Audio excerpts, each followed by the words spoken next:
ہمارے چہروں پہ ہمارا نوجوان طبقے کا یہ عالم ہو گیا، مکمل داڑھی اس کے چہرے پر نہیں ہے۔ اور تو اور میں نے کچھ حفاظ ایسے بھی دیکھے ہیں، مولوی صاحب بھی بیٹھے اور ہمارے مفتی صاحب بھی بیٹھے تھے، ادھر مفتی عامر صاحب، مولانا مزمل صاحب اور دیگر بیٹھے علماء بھی یہاں پر یہ بھی بتا دیں کہ کچھ حفاظ وہ ہے کہ رمضان کا مہینہ جب آنا شروع ہوتا ہے تو چہرے پہ داڑھی رکھنا شروع کر دیتے، اور جیسے رمضان گیا پھر سفر چڑھ گئے۔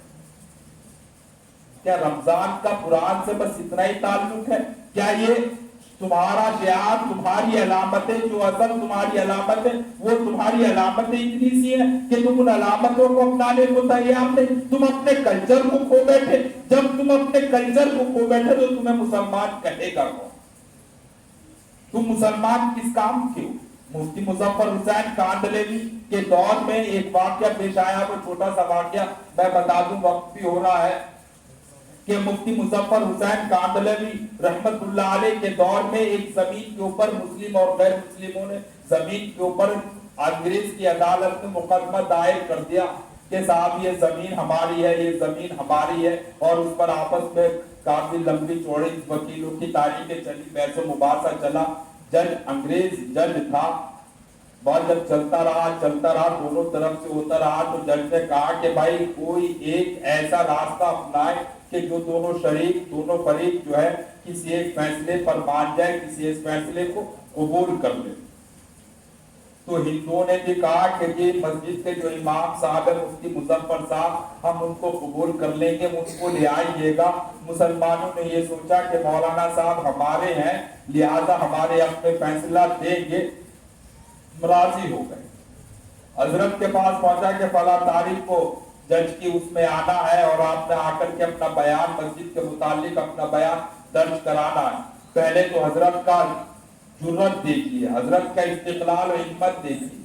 حضرت نے فرمایا کہ میں اپنے اکابرین کے نقش قدم پر ہوں، میں انگریز کی اتباع نہیں کر سکتا، میں نے قسم کھا رکھی کہ میں انگریز کا منہ نہیں دیکھوں گا، تو میں تیری عدالت میں نہیں آنے والا۔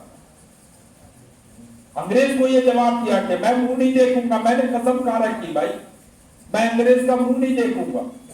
جب یہ بات ہوئی تو انگریز نے جج نے کہا کہ ٹھیک ہے آپ کورٹ میں آ جائیے گا، میری طرف کو پیٹ کر کے کھڑے ہو جائیے گا، رخ اپنا کہیں اور کو کر دیجیے گا، میرا چہرہ نہ دیکھے لیکن اپنا کم سے کم بیان درج کرا۔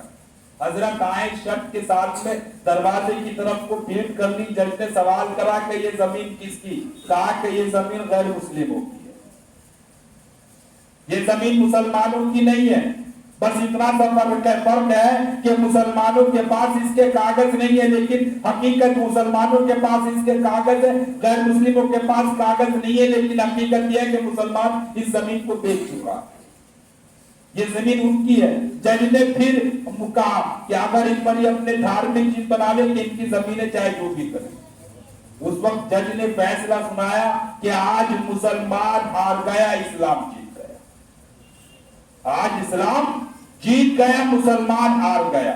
تو میرے دوستو اسلام کی جیت، اسلام کی فتح تو ہر حال میں ہو رہی ہے۔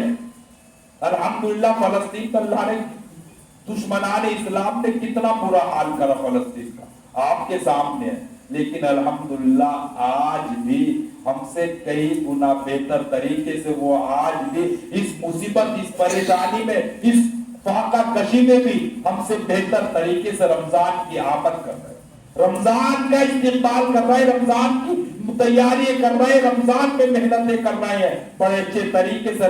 میں نے ابھی دیکھ رہا تھا میں کہ گھروں کے اندر پوری رات جاگنے والے فلسطین میں لوگ موجود ہیں اس عالم میں بھی، اور ہم لوگ کہتے ہیں کہ تراویح پوری ہو گئی، مسجد سے نکلے، امام صاحب نے جہاں ہاتھ پھیرا اور ہم اپنے چپلوں پہ نظر ڈالی، چپل پہن اور مسجد سے ایسے جاتے ہیں جیسے کہ شیطان واقعی ابھی آزاد ہوا، اور پھر تیرے منہ سے کیا نکلے گا علمان ولبی، اس کے منہ سے کیا نکلے گا، وہ کہاں جائے گا، وہ کہاں جائے گا، اس کا کوئی اندازہ نہیں۔ میرے دوستو قرآن عظیم پر عمل کرنے والے لوگ تو یہ ہے کہ ان کے اخلاق کو دیکھ کر کے، ان کے کردار کو دیکھ کر کے غیر مسلم بھی گرمیدہ ہو جایا کرتے،